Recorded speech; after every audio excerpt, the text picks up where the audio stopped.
शांति। 11 जून 2021। बाबा के महावाक्य। मीठे बच्चे, तुम अभी सच्चे सच्चे राजयोगी हो। तुम्हें राज ऋषि भी कहा जाता है। राज ऋषि माना ही पवित्र। प्रश्न, तुम बच्चे मनुष्यों को माया रूपी रावण की दलदल से कब निकाल सकेंगे? उत्तर, जब तुम खुद उस दलदल से निकले हुए होंगे। दलदल से निकलने वालों की निशानी है इच्छा मात्रम अविद्या, एक बाप के सिवाय और कुछ भी याद ना आए। अच्छा कपड़ा पहने, अच्छी चीज़ खाए, ये लालच ना हो। तुम पूरा ही वनवाह में हो। इस शरीर को भी भूले हुए मेरा कुछ भी नहीं, मैं आत्मा हूँ। ऐसे आत्म अभिमानी बच्चे ही रावण की दलदल से मनुष्य को निकाल सकते हैं। गीत। तू प्यार का सागर है, ओम शांति। कोई समय गीत जब बजाया जाता था तो बच्चों से गीत का अर्थ भी पूछते थे। अब बताओ तुम कब से राह भूले हो? कोई ने कहा द्वापर से, कोई ने कहा सतयुग से। जो कहते हैं द्वापर से भूले हैं वे रॉन्ग हैं। सतयुग से राह भूले हैं। राह बताने वाला तो अभी तुमको मिला है। सतयुग में राह बताने वाले को नहीं जानते हैं।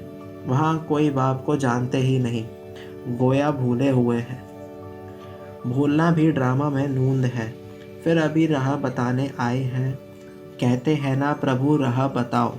हम सतयुग से लेकर बाप को भूले हैं। बाबा प्रश्न पूछते हैं बुद्धि चलाने लिए। ये ज्ञान ही निराला है ना। ज्ञान का सागर बाप ही है। बाप सम्मुख समझाते हैं। ज्ञान का सागर, सुख का सागर मैं ही हूँ। तुम भी जानते हो बरोबर पतित पावन भी एक ही बाप है। यह तो भक्ति वाले भी मानते हैं। पावन दुनिया है ही शांति धाम और सुख धाम। अब सुख धाम और दुख धाम आधा आधा है। यह तो बच्चे अच्छी रीति जानते हैं। बाप प्यार का सागर है, तभी तो सब उनको फादर कह पुकारते हैं, परंतु वे कौन है, कैसे आते हैं, यह भूल जाते हैं। 5000 वर्ष की बात है। बरोबर इन देवी देवताओं का राज्य था। सतयुग में है सदगति, फिर दुर्गति कैसे होती है कौन बताए। बाप ही आकर समझाते हैं। द्वापर से तुम्हारी दुर्गति हुई है तब तो बुलाते हैं। तुम समझते हो यह कोई नई बात नहीं है। बाप कल्प कल्प आते हैं। अभी निराकार बाप आत्माओं को समझाते हैं। कोई भी अपनी आत्मा को नहीं जानते। ऐसे कभी कोई नहीं बताएंगे कि हमारी आत्मा में सारा पार्ट भरा हुआ है। कभी नहीं कहेंगे कि मैं अनेक बार ये बना हूँ, पार्ट बजाया है। ड्रामा को वह जानते ही नहीं। करके लाखों हजार वर्ष कहे फिर भी ड्रामा तो है ना, ड्रामा रिपीट होता है, यह तो कहेंगे ना। यह ज्ञान बाप ही बच्चों को सम्मुख देते हैं। मुख से बात कर रहे हैं। तुम जानते हो हमको शिव बाबा ने ब्रह्मा द्वारा अपना बनाए ब्राह्मण बनाया है। शिव बाबा का ये बच्चा भी है, वन्नी स्त्री भी है। देखो कितने बच्चों की संभाल की जाती है। अकेला मेल होने के कारण सरस्वती को मददगार बनाया है कि बच्चों को संभालो। ये बातें शास्त्रों में नहीं है, यह है प्रैक्टिकल। बाप ही राजयोग सिखाते हैं। जिनको राजयोग सिखाया वह राजाए बने।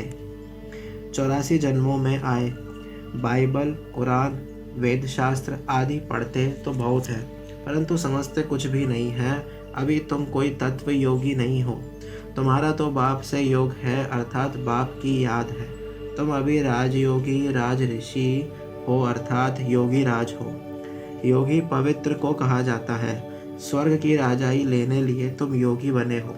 बाप पहले पहले कहते हैं पवित्र बनो, योगी नाम ही उनका है। तुम सब राजयोगी हो। यह तुम ब्रह्मा मुख वंशावली ब्राह्मणों की बात है। तुमको राजयोग सिखा रहे हैं। स्टूडेंट हो गए ना। स्टूडेंट्स को कब टीचर भूलेगा क्या? जानते हो शिव बाबा हमको पढ़ा रहे हैं, परंतु माया फिर भी भुला देती है। तुम अपने पढ़ाने वाले टीचर को भूल जाते हो। भगवान पढ़ाते हैं ये समझे तब तो नशा चढ़े। स्कूल में IAS पढ़ते हैं तो कितना नशा रहता है। तुम बच्चे तो 21 जन्म के लिए ये राजयोग की पढ़ाई पढ़ते हो। पढ़ना तो फिर भी होता है, राजयोग विद्या भी पढ़नी पड़े, भाषा आदि सीखनी पड़े। तुम बच्चे समझते हो सतयुग से हम ये राह भूलनी शुरू करते हैं। फिर एक एक डाका, पौड़ी, स्टेप, एक एक जन्म में नीचे उतरते हैं। अभी तुमको सारा याद है, कैसे हम चढ़ते हैं, कैसे हम उतरते हैं। ये सीढ़ी अच्छी रीति याद करो। 84 जन्म पूरे हुए, अब हमको जाना है तो खुशी होती है। ये बेहद का नाटक है। आत्मा कितनी छोटी है, पाठ बजाते बजाते आत्मा थक जाती है। तब कहते हैं बाबा राह बताओ तो हम विश्राम पाएं, सुख शांति पाएं। तुम सुखधाम में हो तो तुम्हारे लिए वहाँ सुख शांति भी है। वहाँ कोई हंगामा नहीं, आत्मा को शांति है। शांति के 2 स्थान हैं, शांति धाम और सुख धाम। दुख धाम में अशांति है, यह पढ़ाई है। तुम जानते हो हमको बाबा सुख धाम वाया शांति धाम में ले जा रहे हैं। तुमको कहने की दरकार नहीं, तुम जानते हो हम यहाँ पाठ बजाने आए हैं, फिर जाना है। यह खुशी है, शांति की खुशी नहीं है। पाठ बजाने में हमको मज़ा आता है, खुशी होती है। जानते हैं बाप को याद करने से विकर्म विनाश होंगे। कोई कहते हैं हमको मन की शांति मिले, यह अक्षर भी रॉन्ग है। नहीं, हम बाप को याद करते हैं कि विकर्म विनाश हो। शांत तो मन रह ना सके, कर्म बगैर रह नहीं सकते। बाकी महसूसता आती है। हम बाप से पवित्रता, सुख शांति का वर्षा ले रहे हैं तो खुशी होनी चाहिए। यह तो है ही दुख धाम, इसमें सुख हो नहीं सकता। मनुष्य शांति धाम सुख धाम को भूल गए हैं, तो जिनको बहुत पैसे हैं समझते हैं हम सुख में हैं। सन्यासी घर बार छोड़ जंगल में जाते हैं, कोई हंगामा तो है नहीं, तो शांत तो हो जाते हैं, परंतु वह हुआ अल्पकाल के लिए। आत्मा का जो शांति स्वधर्म है उसमें तुम शांति में रहते हो। यहाँ तो प्रवृत्ति में आना ही है, पाठ बजाना ही है। यहाँ आते ही हैं कर्म करने। कर्म में तो आत्मा को ज़रूर आना ही है। तुम बच्चे समझते हो, ये समझानी बेहद का बाप दे रहे हैं। निराकार भगवानुवाच। अब तुम जानते हो हम आत्मा हैं। हमारा बाप परम आत्मा है। परम आत्मा माना परमात्मा, उनको यह आत्मा बुलाती है। वह बाप ही सर्व का सद्गति दाता है। अब बाप कहते हैं बच्चे देही अभिमानी बनो, यही मेहनत है। आधा कल्प से जो खाद पड़ती है वह इस याद से ही निकलेगी। तुमको सच्चा सोना बनना है। जैसे सच्चे सोने में खाद मिलाएं फिर जेवर बनाते हैं, तुम असल में सच्चा सोना थे, फिर तुम्हारे में खाद पड़ती है। अब तुम्हारी बुद्धि में है हमने पाठ बजाया है, अब हम जाते हैं पियर घर। जैसे विलायत से जब पियर घर लौटते हो तो खुशी होती है, तुम्हें भी खुशी है। तुम जानते हो बाबा हमारे लिए स्वर्ग लाया है। बेहद के बाप की सौगात है, बेहद की बादशाही अर्थात सदगति। सन्यासी लोग मुक्ति की सौगात पसंद करते हैं। कोई मरता है तो भी कहते हैं स्वर्गवासी हुआ। सन्यासी कहेंगे ज्योति ज्योत समाया, जिसमें सब मिल जाएंगे। वह तो रहने का स्थान है जहाँ हम आत्माएं रहती हैं। बाकी कोई ज्योति व आग थोड़ी है जिसमें सब मिल जाए। ब्रह्म महतत्व है जिसमें आत्माएं रहती हैं, बाप भी वहाँ रहते हैं। वह भी है बिंदी। बिंदी का किसको साक्षात्कार हो तो समझ नहीं सकेंगे। बच्चे बहुत कहते हैं बाबा याद करने में दिक्कत होती है, बिंदी रूप को कैसे याद करें। आधा कल्प तो बड़े लिंग रूप को याद किया, वह भी बाप समझाते हैं। बिंदी की तो पूजा हो ना सके, इनका मंदिर कैसे बनाएंगे। बिंदी तो देखने में भी ना आए, इसलिए शिवलिंग बड़ा बनाते हैं। बाकी आत्माओं के सालिग्राम तो बहुत छोटे छोटे बनाते हैं, अंडे मिसल बनाते हैं। कहेंगे पहले ये क्यों नहीं बताया, परमात्मा बिंदी मिसल है। बाप कहते हैं उस समय ये बताने का पाठ ही नहीं था। अरे तुम ICS शुरू से क्यों नहीं पढ़ते हो, पढ़ाई के भी कायदे हैं ना। कोई ऐसी बात पूछे तो तुम कह सकते हो अच्छा बाबा से पूछते हैं, वह हमारे से बड़ी टीचर हैं, उनसे लिखकर पूछते हैं। बाबा को बताना होगा तो बताएंगे, वह तो कहेंगे आगे चल समझ लेंगे। एक ही टाइम तो नहीं सुनाएंगे। यह सब है नई बातें। तुम्हारे वेद शास्त्रों में जो है बाप बैठ सार बताते हैं। यह भी भक्ति मार्ग की नूंद है, फिर भी तुमको पढ़ने ही होंगे। यह भक्ति का पाठ बजाना ही होगा। पतित बनने का भी पाठ बजाना है। कहते हैं भक्ति के दुबन में फंस गए हैं। बाहर से तो खूबसूरती बहुत है, जैसे रूहने का पानी का मिसाल देते हैं। भक्ति भी सुहानी आकर्षक बहुत है। बाप कहते हैं यह रूहने का पानी है। मृग तृष्णा समान इस दुबन में फंस जाते हैं, फिर निकलना ही मुश्किल हो जाता है। एकदम फंस पड़ते हैं, जाते हैं औरों को निकालने, फिर खुद ही फंस पड़ते हैं। ऐसे बहुत फंस पड़े। आश्चर्यवत सुनंती कथनती औरों को निकालवंती, चलते चलते फिर खुद फंस पड़ते हैं। कितने अच्छे अच्छे फर्स्ट क्लास थे, फिर उनको निकलना पड़ा, मुश्किल हो जाता है। बाप को भूल जाते हैं तो दुबन से निकालने में कितनी मेहनत लगती है। कितना भी समझाओ बुद्धि में नहीं बैठता। अब तुम समझ सकते हो कि हम माया रूपी रावण की दलदल से कितना निकले हैं। जितना जितना निकलते जाते हैं उतना उतना खुशी होती है। जो खुद निकला होगा उनके पास शक्ति होगी दूसरे को निकालने की। बाढ़ चलाने वाले कोई तीखे होते हैं, कोई कमज़ोर होते हैं। भील और अर्जुन का भी मिसाल है ना। अर्जुन साथ रहने वाला था, अर्जुन एक को नहीं। जो बाप के बनकर बाप के साथ रहते हैं उनको कहा जाता है अर्जुन।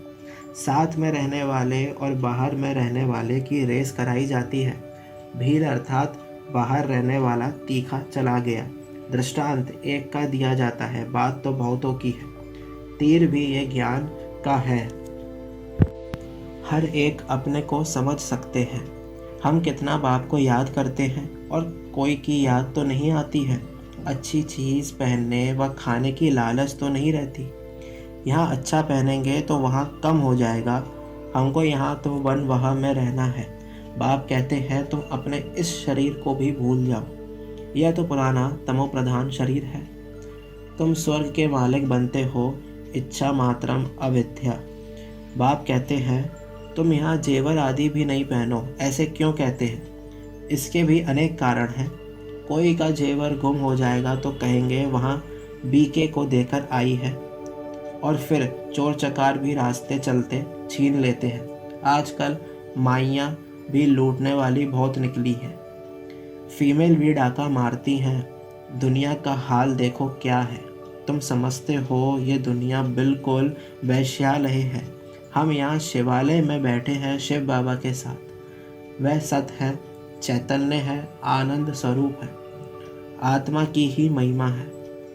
आत्मा ही कहती है मैं प्रेसिडेंट बना हूँ, मैं फलाना हूँ, और तुम्हारी आत्मा कहती है हम ब्राह्मण हैं, बाबा से वर्षा ले रहे हैं। आत्मा अभिमान में रहना है, इसमें ही मेहनत है। ये मेरा फलाना है, ये मेरा है, ये याद रहता है। हम आत्मा भाई भाई हैं, ये भूल जाते हैं। यहाँ मेरा मेरा छोड़ना पड़ता है। मैं आत्मा हूँ, इनकी आत्मा भी जानती है। बाप समझा रहे हैं, मैं भी सुनता रहता हूँ। पहले मैं सुनता हूँ, भले मैं भी सुना सकता हूँ, परंतु बच्चों के कल्याण अर्थ कहता हूँ। तुम सदा समझो कि शिव बाबा समझाते हैं। विचार सागर मंथन करना बच्चों का काम है।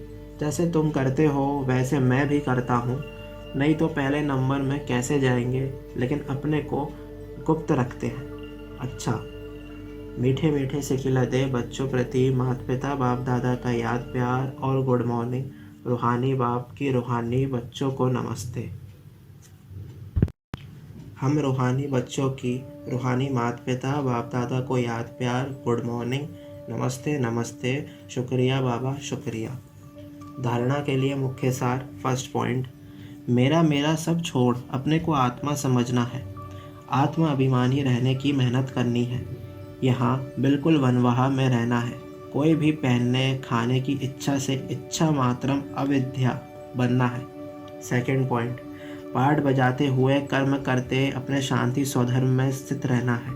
शांति धाम और सुख धाम को याद करना है, इस दुख धाम को भूल जाना है। वरदान: हर संकल्प, समय, शब्द और कर्म द्वारा ईश्वर सेवा करने वाले संपूर्ण वफादार भव। संपूर्ण वफादार उन्हें कहा जाता है जो हर वस्तु की पूरी पूरी संभाल करते हैं, कोई भी चीज़ व्यर्थ नहीं जाने देते। जब से जन्म हुआ तब से संकल्प, समय और कर्म सब ईश्वरीय सेवा अर्थ हो। यदि ईश्वरीय सेवा के बजाय कहाँ भी संकल्प व समय जाता है, व्यर्थ बोल निकलते हैं या तन द्वारा व्यर्थ कार्य होता है, तो उनको संपूर्ण वफादार नहीं कहेंगे। ऐसे नहीं कि 1 सेकंड व 1 पैसा व्यर्थ गया तो क्या बड़ी बात है, नहीं। संपूर्ण वफादार अर्थात सब कुछ सफल करने वाले। स्लोगन: श्रीमत को यथार्थ समझकर उस पर कदम कदम चलने में ही सफलता समाई हुई है। ओम शांति।